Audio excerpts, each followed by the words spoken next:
The mud is knee-deep. A French knight, armor gleaming, horse struggling, tries to move forward. He can't. His horse collapses. The weight of his steel pulls him down into the wet earth like quicksand. Behind him, thousands more knights are sinking. Ahead of him, standing on higher ground, barely armed peasants hold wooden bows. They're smiling. The sky goes dark with arrows. October 25th, 1415, northern France. A muddy field that will become the graveyard of Europe's most elite warriors. This is the Battle of Agincourt, and what happens here will rewrite the rules of warfare forever. Here's what they don't tell you in history class. The English army had no food, no supplies. Most of them were sick with dysentery. They were outnumbered 25-1. The French had the best armor in the world, the finest horses, the most experienced knights. This should have been a massacre, but by the end of the day, over 10,000 Frenchmen would be dead. And the English? They lost fewer than 500. This isn't just a battle. This is a masterclass in how the underdog can destroy an empire. Let's rewind 2 weeks. England and France have been at war for decades. It's called the 100 Years' War, and by 1415, England is losing badly. King Henry V of England is young, only 28 years old. He's desperate to prove himself, to show Europe that England still matters. So he does something insane. He invades France with just 12,000 men. His plan? March to the port city of Harfleur, capture it, then sail home like a hero. But Harfleur doesn't fall easily. The siege takes over a month. Disease spreads through the English camp like wildfire.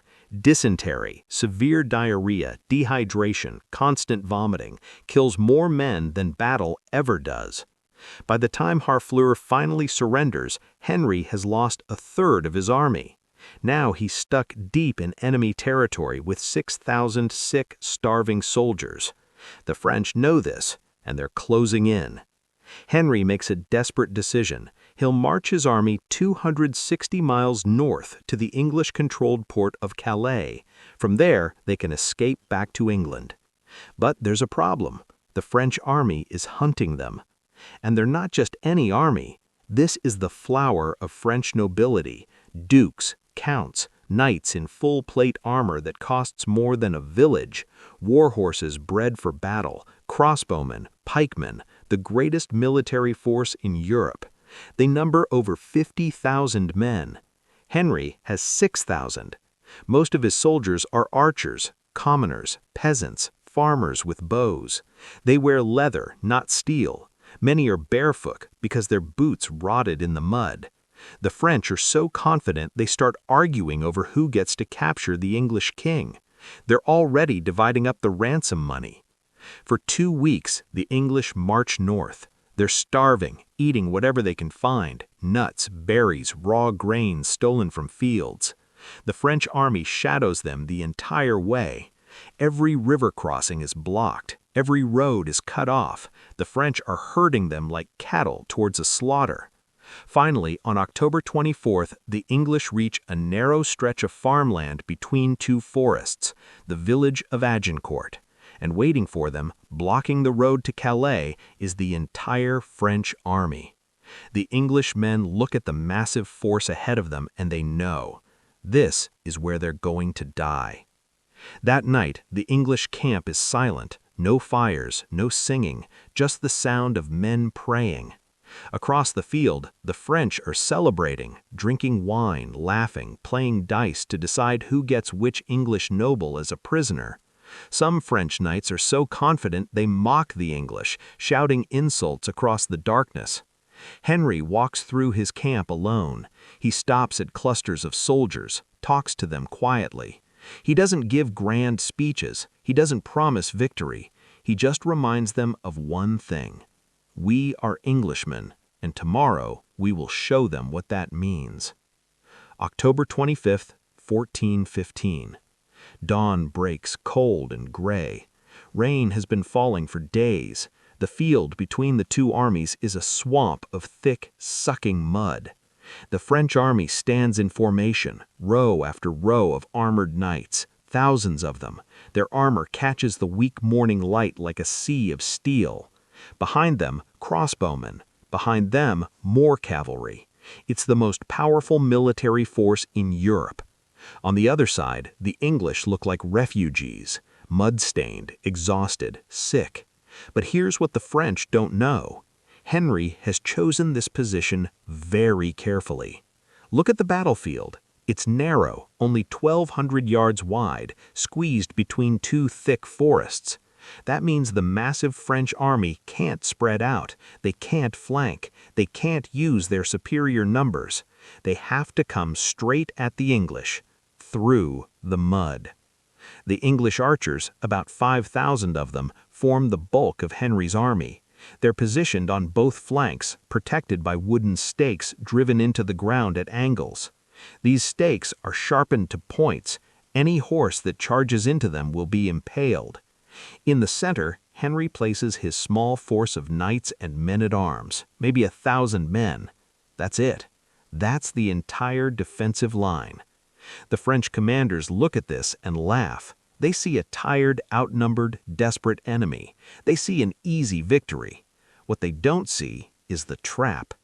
For hours, the two armies just stand there. Neither side moves.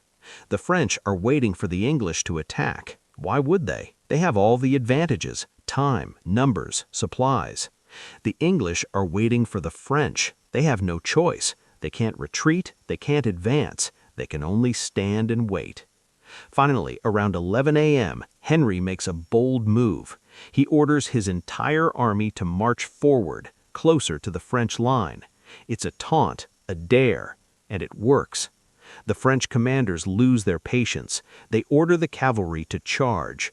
Hundreds of armored knights on massive war horses thunder forward, lances down, ready to smash through the English line and end this in minutes. The ground shakes. The sound is deafening. Hooves, armor, war cries. The English archers stand perfectly still, waiting, waiting. Then, at 200 yards, Henry gives the command. Knock! 5,000 arrows are placed on bowstrings. Draw! 5,000 men pull back English longbows, 6 feet tall, 150 pounds of draw weight. These aren't the bows you see in movies. These are weapons of war. Each arrow can punch through chainmail at 100 yards. Loose. The sky goes black. Not an exaggeration. Witnesses describe it as a cloud that blocks out the sun. 5,000 arrows all released in the same instant. Then another volley. Then another. English longbowmen could fire 10 to 12 arrows per minute. Trained since childhood, their fingers bleed, their muscles are built for this one skill. The French cavalry is hit by a storm of death. Arrows pierce horseflesh. Horses scream and collapse mid-charge. Knights are thrown forward into the mud. The ones who survive the arrows hit the wooden stakes. Horses impale themselves. Riders are crushed under their own mounts. The charge collapses before it even reaches the English line. But the French don't stop. They can't. There are too many of them. The pressure from behind pushes the front ranks forward, even as they're dying. The dismounted knights, those whose horses were killed, try to continue on foot. This is where the mud becomes a nightmare. French knights are wearing full-plate armor, 60 to 100 pounds of steel. It's designed to stop swords and arrows, but it's not designed for mud. With every step, they sink deeper. The mud clings to their boots, their legs, their armor. It's like walking through wet cement. They're exhausted within minutes, and the arrows never stop. The French knights finally reach the English line, but they're not a disciplined force anymore. They're a gasping, unorganized mob. The English men-at-arms meet them with hammers, axes, and swords. In full-plate armor, a sword is almost useless. You can't cut through steel, but you can crush it. English soldiers swing hammers into visored helmets. They drive daggers into the gaps between armor plates, armpits, necks, eye slits. Knights who fall in the mud can't get back up. The weight of their armor and the suction of the mud trap them face down. They drown in 6 inches of water and filth. The second wave of French knights advances. They've seen the first wave destroyed, but they're nobles. Their honor demands they fight. They march forward into the same hell. More arrows, more mud, more death. The field is now carpeted with bodies. French knights are literally climbing over their own dead to reach the English. Some slip and fall. They're trampled by the men behind them. The narrow battlefield, the feature Henry deliberately chose, becomes a killing corridor. The French can't maneuver, they can't retreat, they can only push forward into the slaughter. Here's where it gets even darker.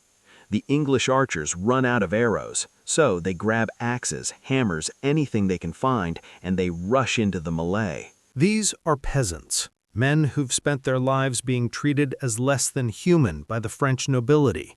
Now, they're killing knights. They pull them down into the mud, they stomp on them, they beat them to death with rocks. For the French knights, this is the ultimate humiliation, being killed by commoners, by men they considered animals. By mid-afternoon, the battle is effectively over. The French have launched 3 separate waves. All 3 have been destroyed. Thousands of French knights are dead. Thousands more are captured. The English have barely taken casualties. But here's the part history textbooks leave out. Late in the battle, Henry receives reports that a French force is attacking his supply camp in the rear. He panics. He's holding thousands of French prisoners, nobles worth enormous ransoms. If they escape or turn on his exhausted army, the English could still lose. So Henry gives an order that will stain his legacy forever. Kill the prisoners. His own knights refused. It goes against every code of chivalry. You don't kill men who've surrendered, especially nobles. They're worth gold. But Henry isn't interested in chivalry right now. He's interested in survival. He orders his archers to do it, and they do.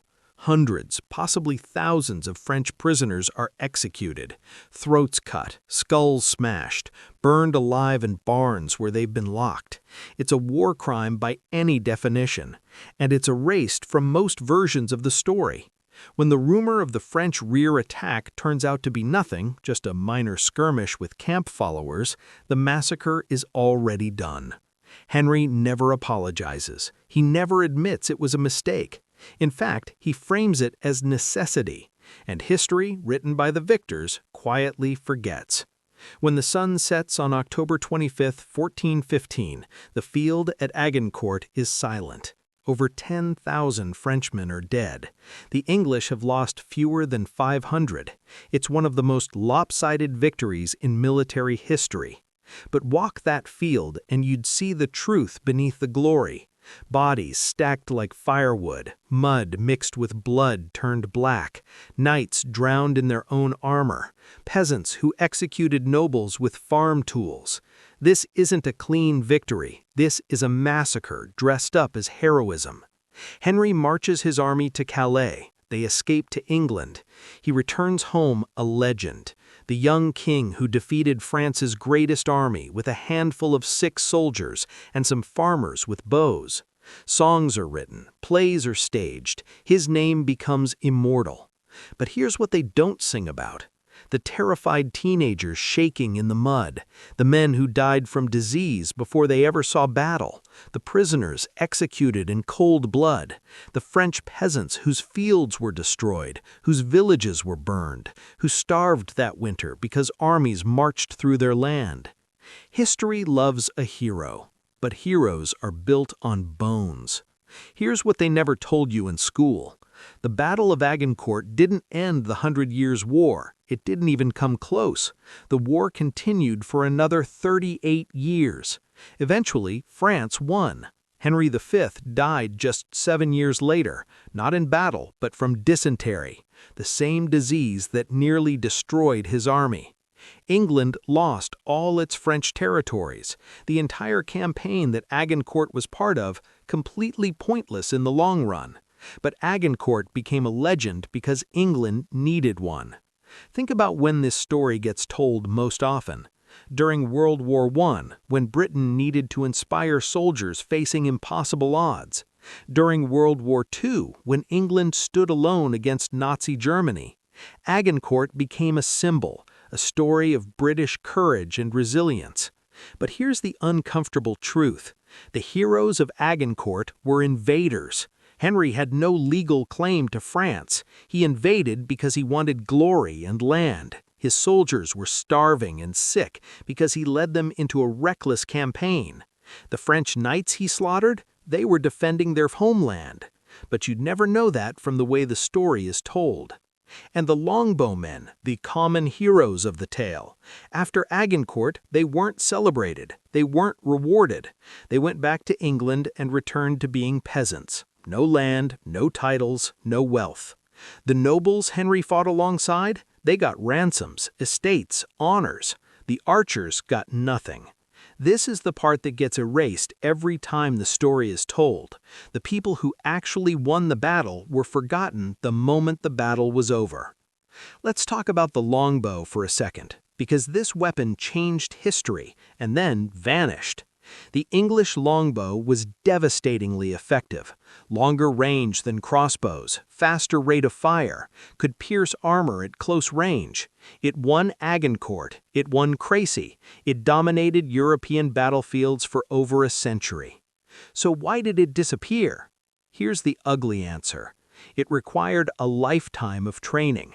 You had to start as a child. Your body had to develop around the bow, deformed shoulders, thickened fingers, curved spines. Archaeologists can identify longbowmen from their skeletons. It was a brutal, painful process that only worked if you started young and practiced obsessively. Crossbows? You could train someone in a week. Guns? Even easier. So when firearms became reliable, the longbow died out. Not because it was ineffective, but because it required too much suffering to create a longbowman. Here's the part that should make you angry. After Agincourt, the English government tried to enforce mandatory longbow practice for all men.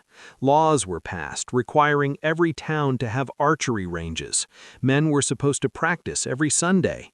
But you know what the government didn't do? Pay them, feed them, provide the materials. They demanded peasants sacrifice their time, their bodies, their youth to become weapons for the state, and offered nothing in return. Within a generation, the laws were ignored. The longbow died because the people who wielded it realized they were being exploited. Let's flip the script for a second. Imagine you're a French peasant in 1415. You've spent your whole life working land you don't own, giving most of your harvest to a noble you've never met.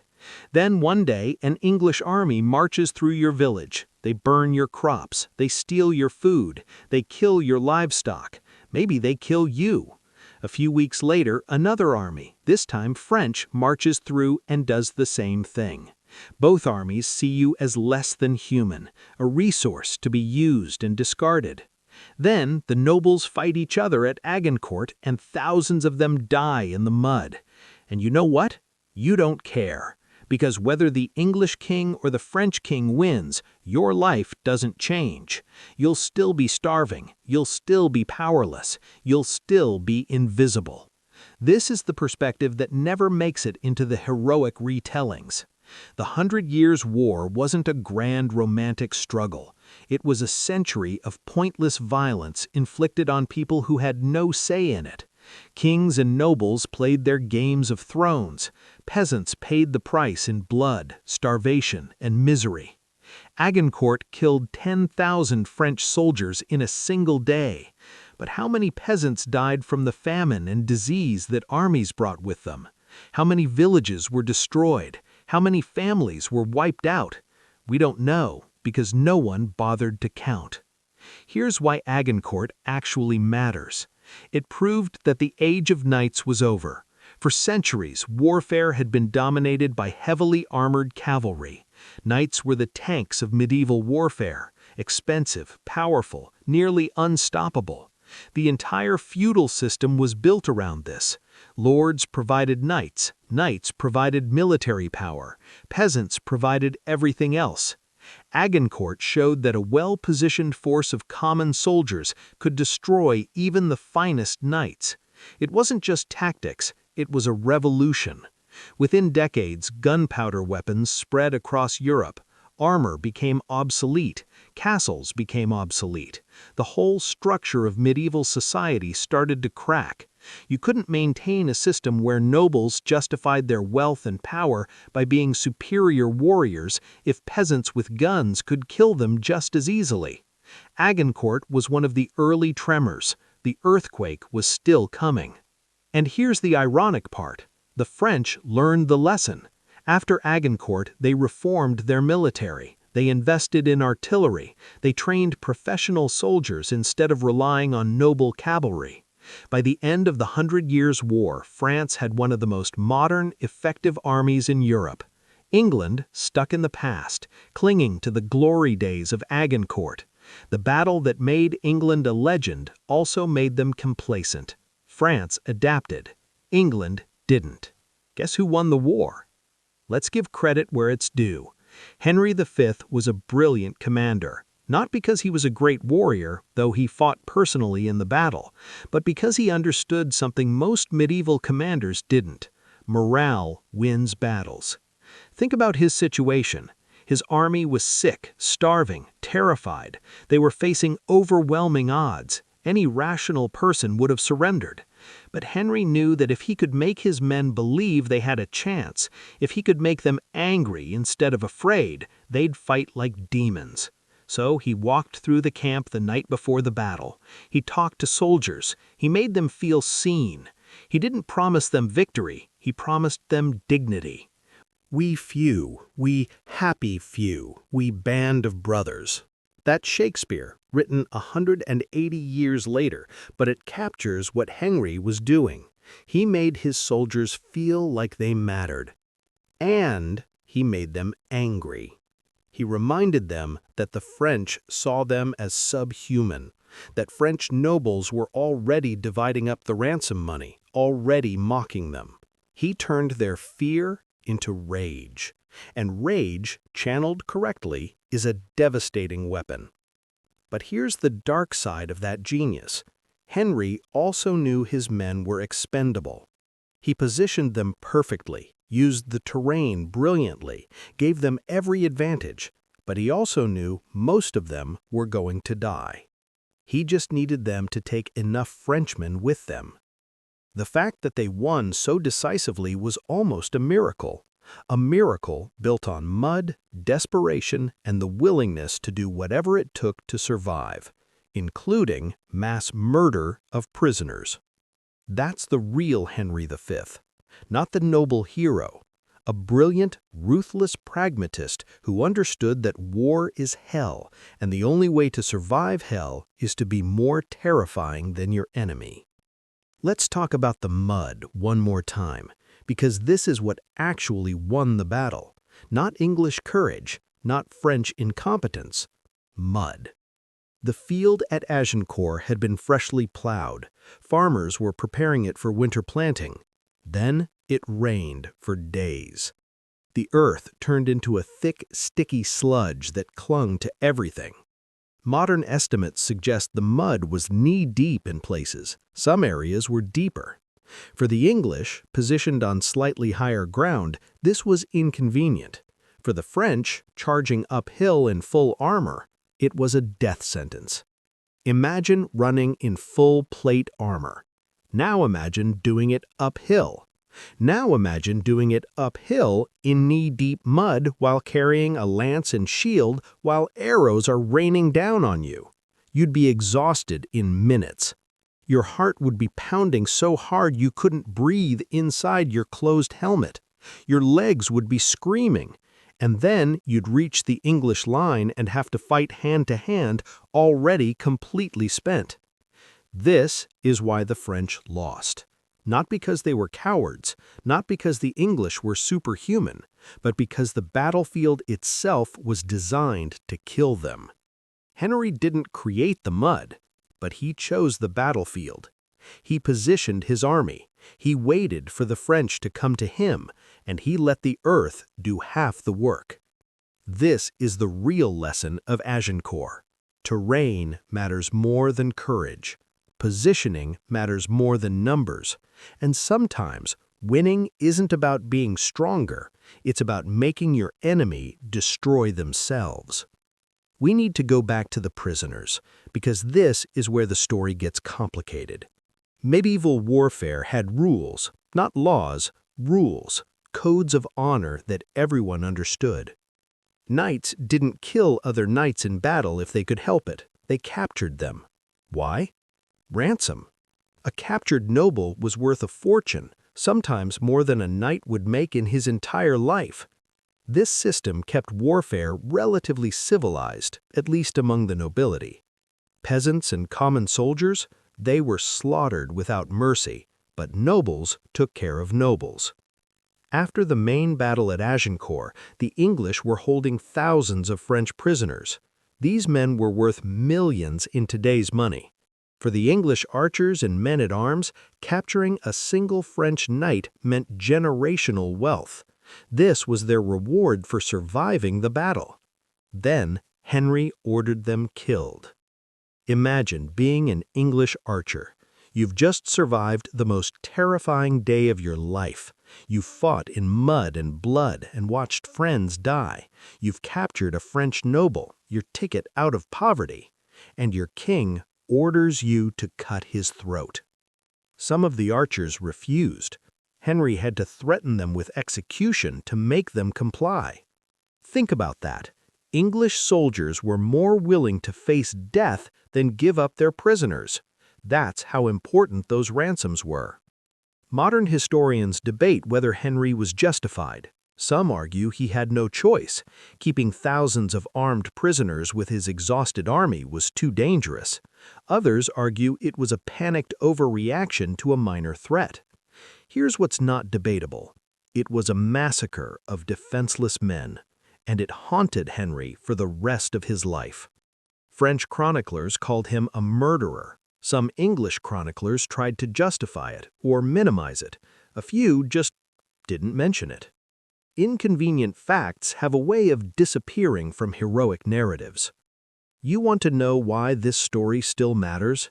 Because we're still telling it wrong. Every generation retells Agincourt as a story of heroic underdogs defeating a powerful enemy through courage and cleverness. And every generation forgets the parts that don't fit that narrative. The prisoners, the suffering, the fact that the heroes were invaders, the fact that the real winners, the archers, got nothing. We do this with every war. We sand down the edges. We remove the moral complexity. We turn messy, brutal, traumatic events into clean stories with heroes and villains. Why? Because clean stories are easier to use. You can inspire soldiers with the story of Agincourt. You can't inspire them with the truth of Agincourt. This is why studying history matters. Not to memorize dates and names, but to recognize the patterns, to see how the same tricks get used over and over, how the same narratives get weaponized, how the people who fight wars are rarely the people who benefit from them. The English archers at Agincourt were used. They fought brilliantly, they won an impossible victory, and they went home to the same poverty they left, while nobles who did far less became legends. Sound familiar? It should, because we're still doing it. Here's the truth they don't want you to know. Agincourt wasn't won by English superiority. It was won by French incompetence. The French commanders made almost every mistake possible. They chose to fight on terrain that favored the English. They attacked uphill into mud. They sent cavalry without infantry support. They bunched their forces into a narrow killing ground. They allowed their nobles' egos to override military sense. Every French commander at Agincourt knew the English longbow was deadly. They'd seen it at Crécy 70 years earlier.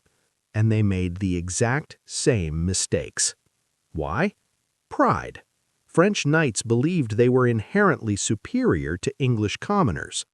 They believed their armor and training made them invincible. They believed God favored the righteous. And so they charged into certain death, convinced they couldn't possibly lose to peasants. This is the real lesson of Agincourt. Underestimating your enemy will get you killed. But here's the twist. The English made the exact same mistake later. At the Battle of Patay, just 14 years after Agincourt, the French caught the English in the open. French cavalry smashed through English archers before they could set up defensive positions. It was Agincourt in reverse. Thousands of English dead, the legendary longbowmen routed. Know why you've never heard of Patay? Because it doesn't fit the narrative. England doesn't tell stories about its defeats. Let's end where we should have started, with the people who died. Not the nobles with names and titles, the others. A French foot soldier from Normandy who was conscripted, given a spear he barely knew how to use, and marched into Agincourt because he had no choice. An English archer from Yorkshire whose fingers bled every time he drew his bow, who survived the battle but died of infection 2 weeks later. A French squire, 16 years old, who drowned in the mud because he couldn't lift his head in full armor. An English boy, 14, who watched his father die next to him and had to keep fighting because stopping meant death.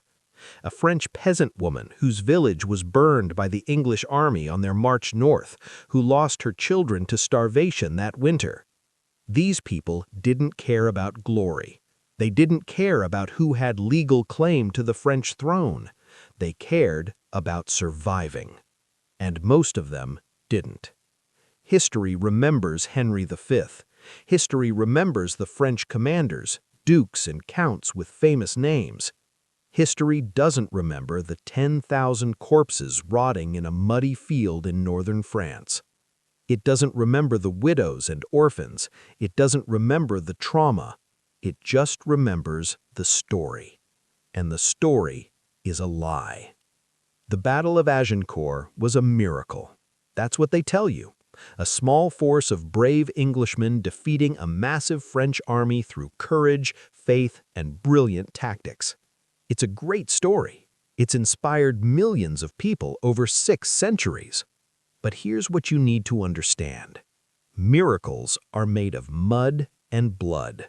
Heroes are just people who survived long enough to have their stories told, and every glorious victory is built on a foundation of suffering that nobody wants to talk about. Does that mean Agincourt doesn't matter? No, it means it matters more than we're told. Not as a story of triumph, but as a reminder that war is hell, no matter who wins. That the people who fight it are rarely the people who benefit from it. That history is written by victors who erase everything that doesn't fit their narrative. The next time someone tells you a story about heroic underdogs and glorious victory, ask yourself, who's not in this story? Who suffered? Who died? Who was forgotten? Because those people, they're the real story, and we owe them the truth. October 25th, 1415. A muddy field in France.